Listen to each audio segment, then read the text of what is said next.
Meus queridos amigos, irmãos em Cristo, que a graça e a paz de nosso Deus e também do seu Filho Jesus Cristo seja com todos vocês. Queremos agradecer a todos os que têm nos acompanhado aqui por este canal. Hoje nós chegamos à 13ª lição nesse primeiro trimestre de 2023, estudando sobre avivamento. E hoje nós vamos estudar um texto relacionado a um clamor de um profeta, conhecido como profeta do avivamento, profeta Abacuque. A lição, o livro de Abacuque é 3 capítulos, mas gostaria de citar com vocês aqui o capítulo 3, verso 1 e o verso 2. Oração do profeta Abacuque sobre a forma de canto.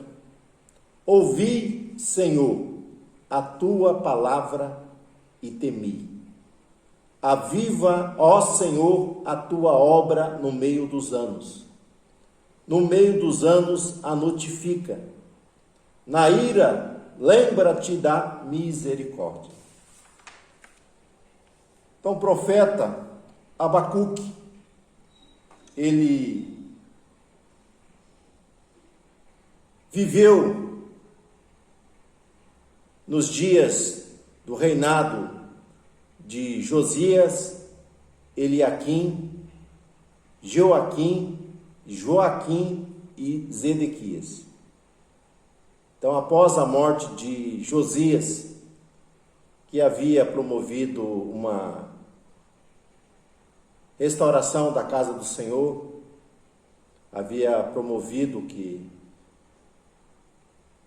um retorno às Sagradas Escrituras, ao culto a Adonai, nós vamos ver que os seus descendentes que vão reinar após ele, que é Eliaquim, Joaquim e Zedequias, os 3 filhos, e tem um neto que reina, Joaquim, nós vamos ver que a nação de Israel, ela volta a cometer várias atrocidades,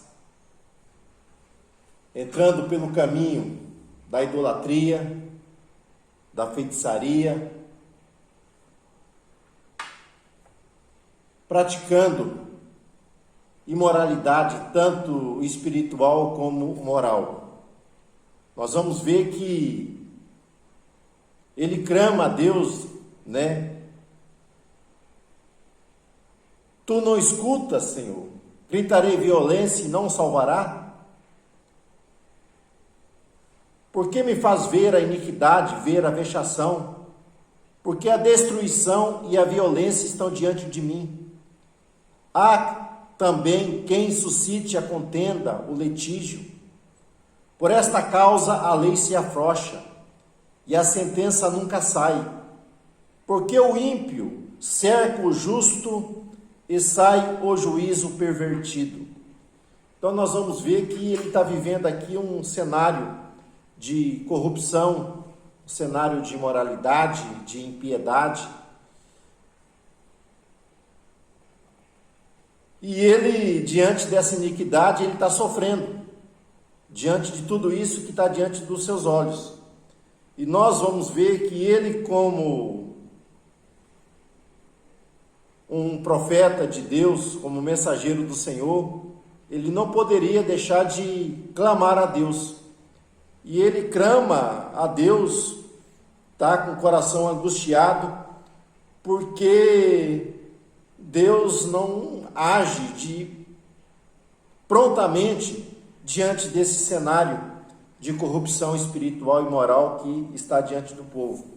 Então ele clama e Deus não responde. Então o seu livro ele começa diante desse questionamento, E ele fica meio perturbado por causa do silêncio de Deus. Então nós vamos ver, meus irmãos, que algumas vezes é difícil entender esse silêncio. Só que o silêncio de Deus não significa que Deus não está ouvindo e que Deus não está agindo, porque Deus trabalha. Então ele está clamando, ele está pedindo uma ação de Deus, ele quer ver um avivamento no meio do seu povo. Só que nós entendemos que avivamento ele só vem quando há arrependimento. Então nós vamos ver que Deus envia os profetas com a mensagem de juízo, para que o povo venha se arrepender, para que o povo venha deixar as suas veredas pecaminosas, venha retornar para Deus. Mas infelizmente o povo não dá ouvido aos mensageiros do Senhor. Então a corrupção, ela está desde a elite até ali as classes ali menos favorecidas. Então esse é o cenário. Então Deus notificou o povo que dos seus pecados, chama o povo ao arrependimento, mas isso não ocorre. E o profeta, ele diante desse silêncio, ele está questionando. Então não é errado, irmãos, nós queremos saber sobre algumas questões que nós não conhecemos. Então é necessário que nós clamamos a Deus diante dessa situação que está ocorrendo.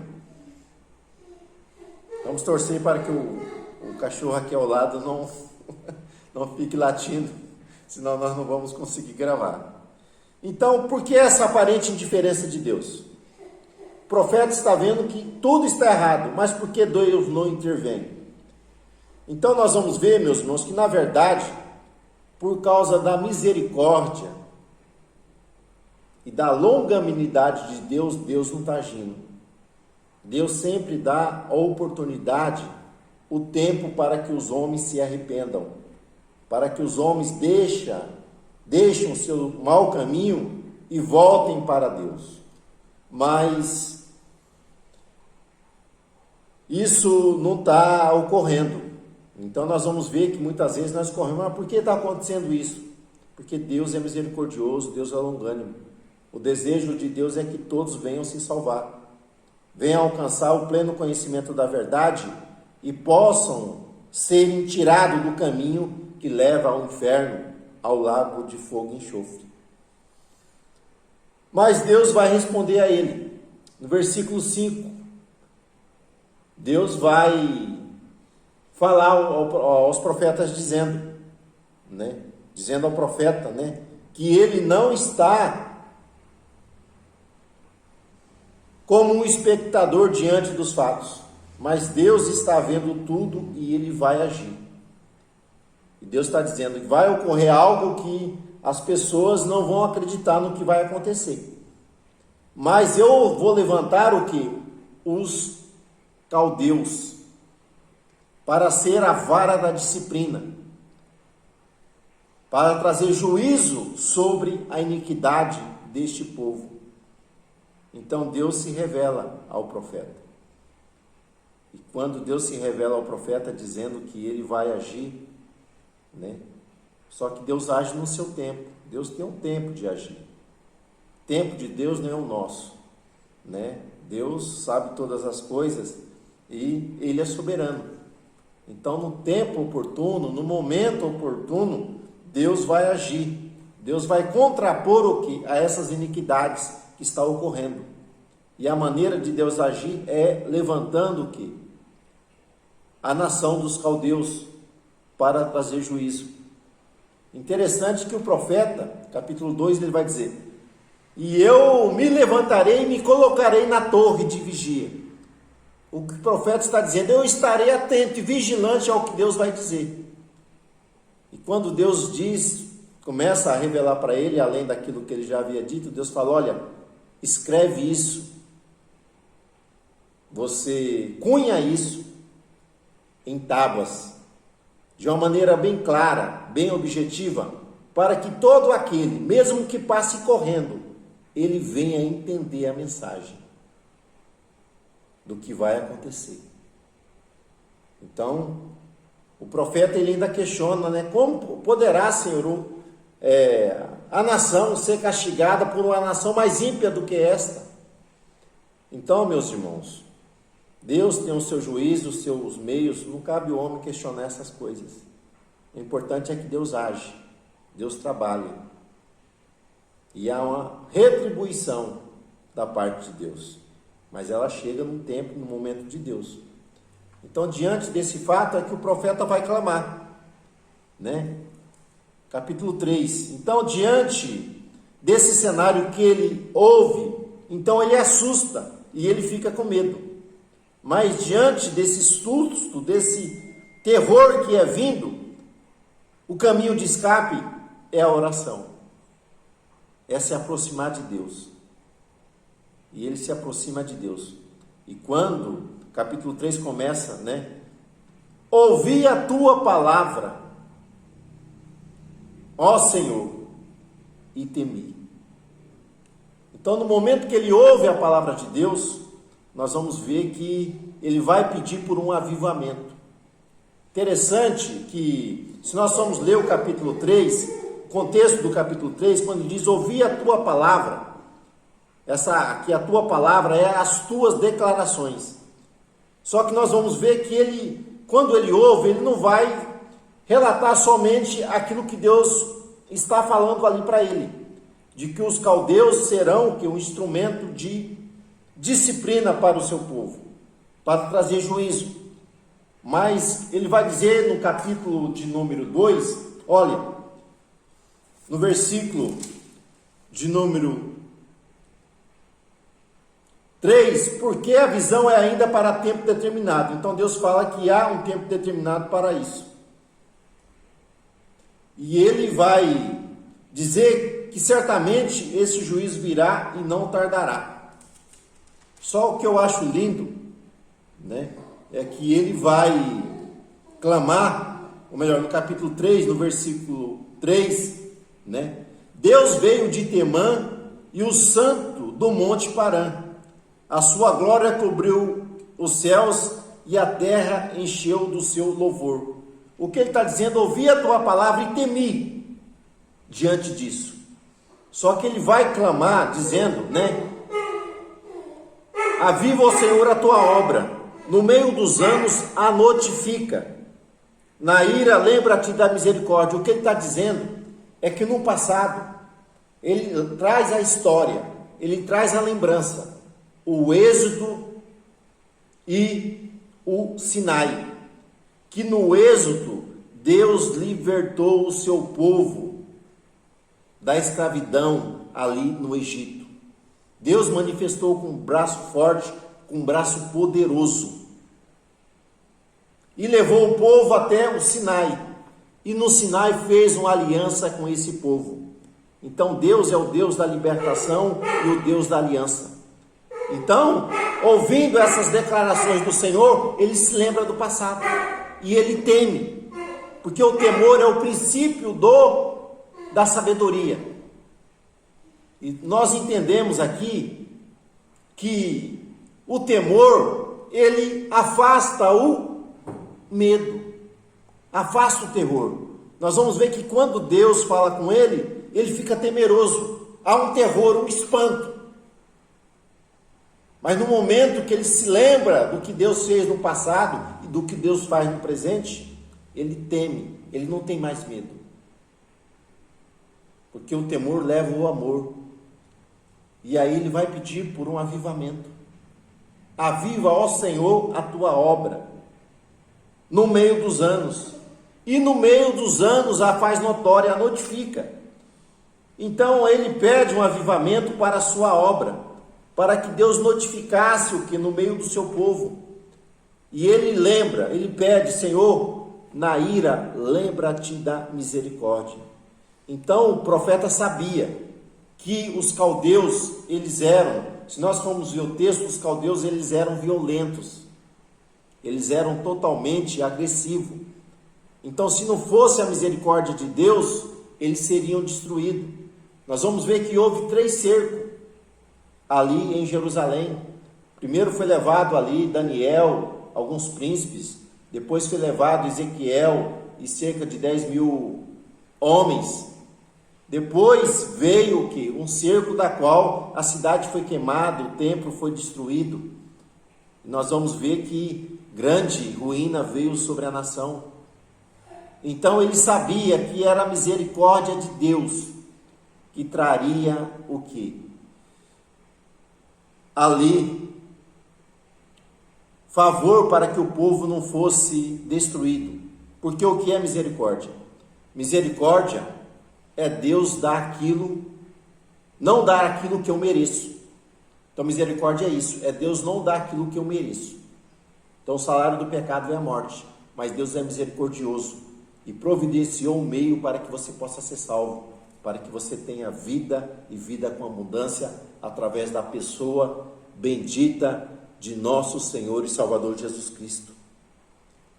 Então Jeremias, quando o povo está no cativeiro, Jeremias, ele vai dizer, né? As misericórdias do Senhor são as causas de nós não sermos consumidos, porque as tuas misericórdias, elas não têm fim, e elas se renovam a cada manhã. Então Deus é misericordioso para aquele que se arrepende, para aquele que se volta para Ele, para aquele que se retorna para o caminho. Então nós vamos ver que aqui nós temos aqui, meus irmãos, o profeta clamando a Deus por misericórdia. Então nós não estamos vivendo num tempo diferente daquele, onde a corrupção, a imoralidade, a iniquidade. Nós vemos que até mesmo a lei, ela tem sido afrouxada e a iniquidade, ela tem sido institucionalizada. Mas vai chegar um dia em que Deus trará o seu juízo, a sua justiça sobre os moradores da terra. Mas para aqueles, né, que esperam no Senhor, esses serão libertos da ira que haverá de vir sobre a face da terra. Então o justo viverá da fé, da certeza de que Deus é misericordioso, de que Ele poderá nos dar livramento e salvação. Então, assim como o profeta Abacuque, né, diante de dias tão difíceis que nós vivemos, nós precisamos clamar o quê? Por avivamento, para que nós sempre sejamos avivados e que o avivamento venha também estar no meio da nossa geração. Então que Deus nos ajude, que o fogo possa arder continuadamente em nossas vidas, fogo do Espírito Santo, e nós sempre possamos ser avivados. Então na próxima aula, Deus assim permitindo, nós vamos estar trazendo, né, um novo comentário. Serão 13 novas lições que nós vamos estar comentando aqui neste canal. Ainda bem que o cachorro parou nesse canal aqui, e nós convidamos você a curtir esse resumo aqui dessa lição. E você que ainda não é inscrito no nosso canal, então semanalmente, Deus assim permitindo, a gente vai estar postando 13 lições relacionadas. Na próxima aula a gente comenta sobre o que nós vamos estar estudando. Mas que Deus te abençoe, Deus te guarde e continue aí abençoando a sua vida, a sua família.